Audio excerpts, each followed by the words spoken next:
So the last bit in naming is naming acids and acid anions. Now an acid in Chem 1A is any compound that starts with a hydrogen. So for example, HCl.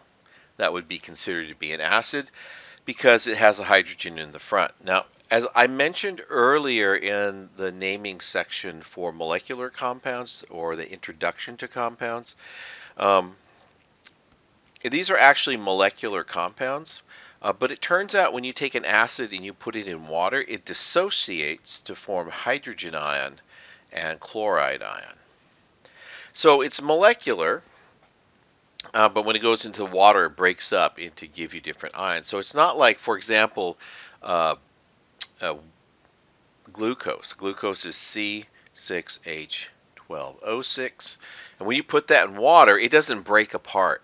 It doesn't give you bits and pieces, okay? So acids are different in that way. So the rules for naming acids basically boil down to this. What's the suffix of the anion in the acid?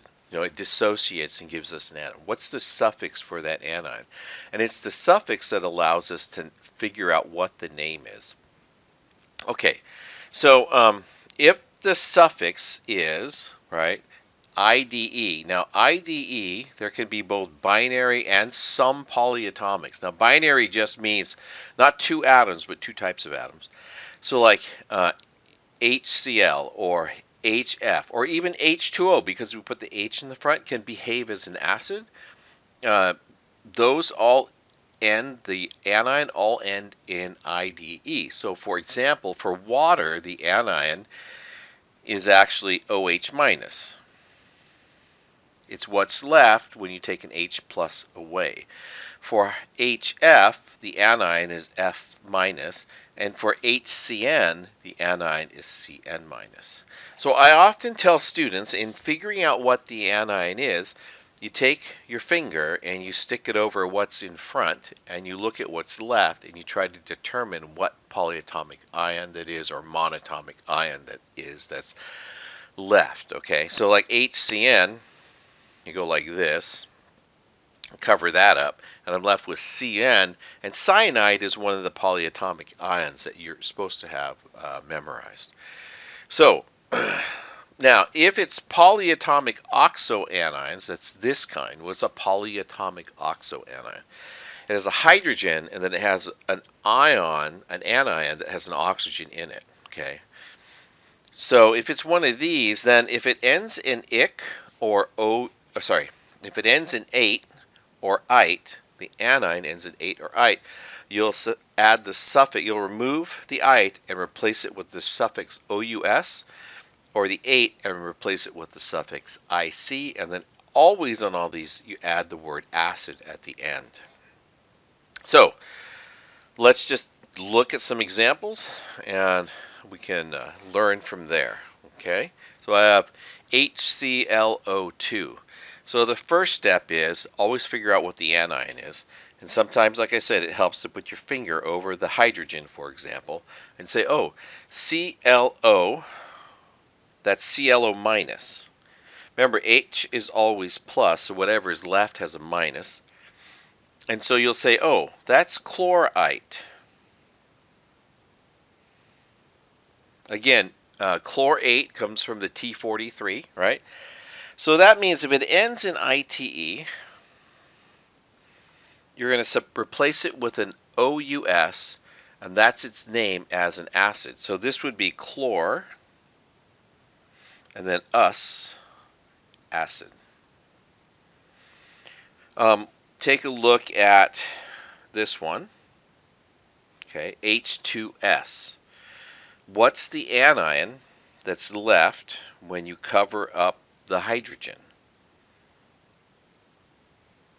So that's sulfide, right? S2 minus.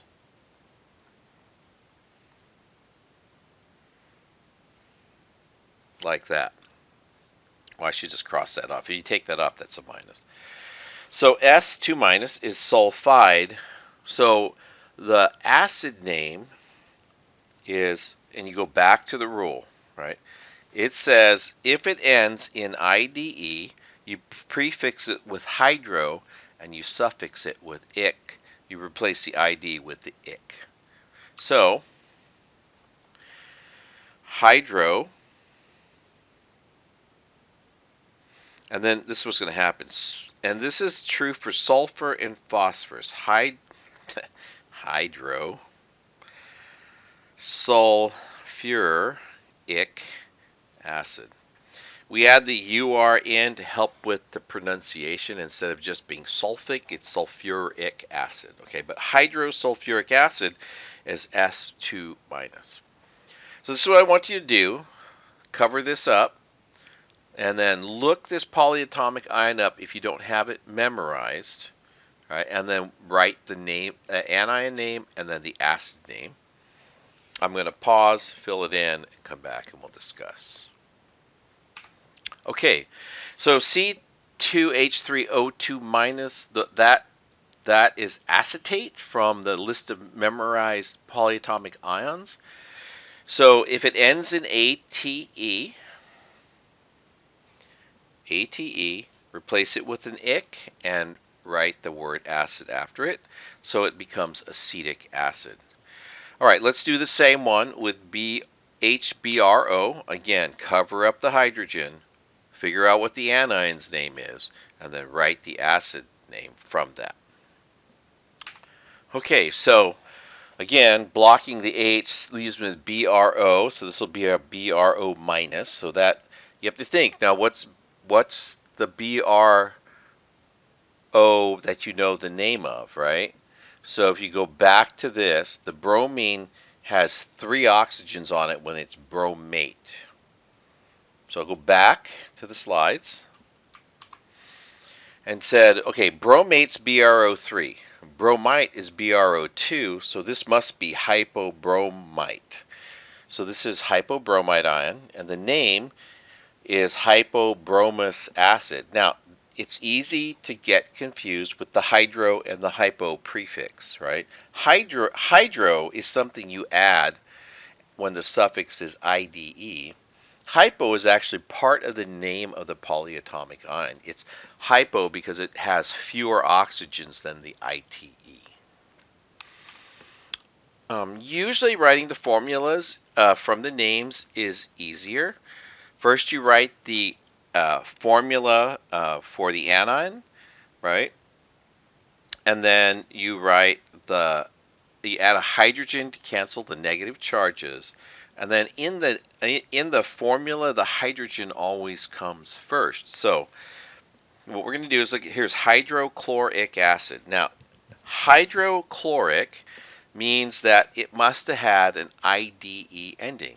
Hydrochloric acid then is chloride, right? That comes from chloride. That's what this is telling me. So that means that's Cl minus. So the formula, you had a hydrogen for every negative charge to cancel out the charge, so it becomes HCl, like that. Now, phosphoric acid, right? Phosphoric acid comes, ic implies that the name, the polyatomic name, end in ATE. Going back to this rule, right? Ic came from 8. So this is phosphate as the polyatomic ion.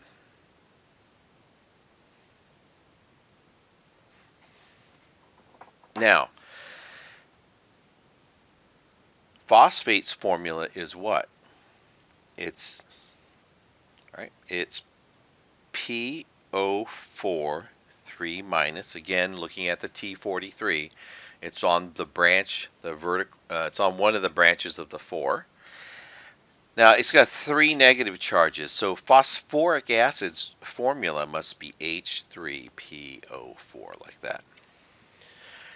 So this is what I want you to do. Go ahead and do these next 2, and we'll come back and we'll discuss. Okay, so iodide, right? Sorry, hydroiodic. The hydro and the ic tells me it's an IDE. So then it's I minus, and so the formula would just be HI. And then acetic, ic came from 8, so it's acetate, and so the formula is, and this is the formula for acetate, so it's H is the formula for an acid, C2H3O2, and that would be acetic acid.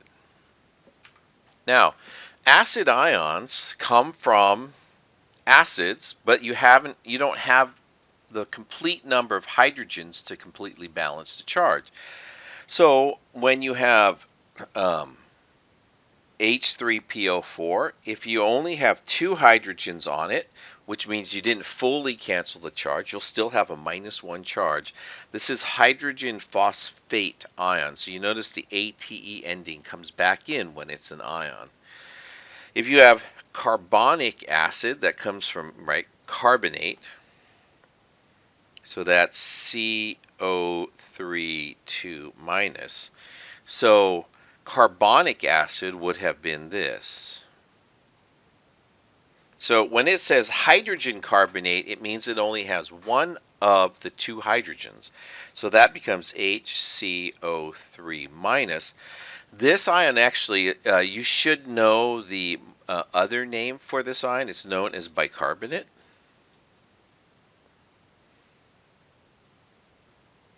And the bi prefix simply means half of 2.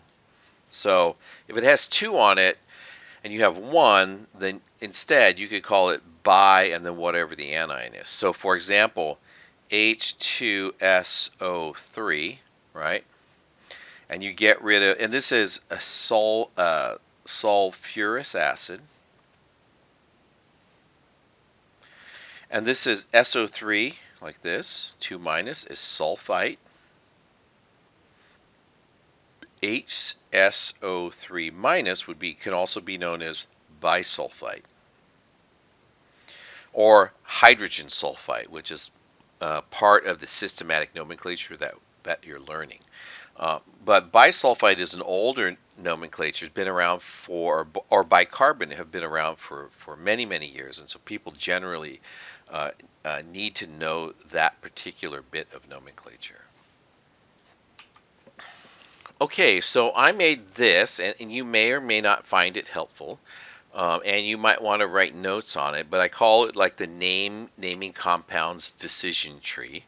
And you take all compounds and you get them together and you say, does it contain a metal or ammonium ion? And maybe I should also say mercury 1 ion as well. And if the answer is no, then it's molecular and you'll go down this branch. But if it's yes, then it's ionic, and then you have to just decide whether or not the metal or the ammonium, right, is that type 1 or type 2.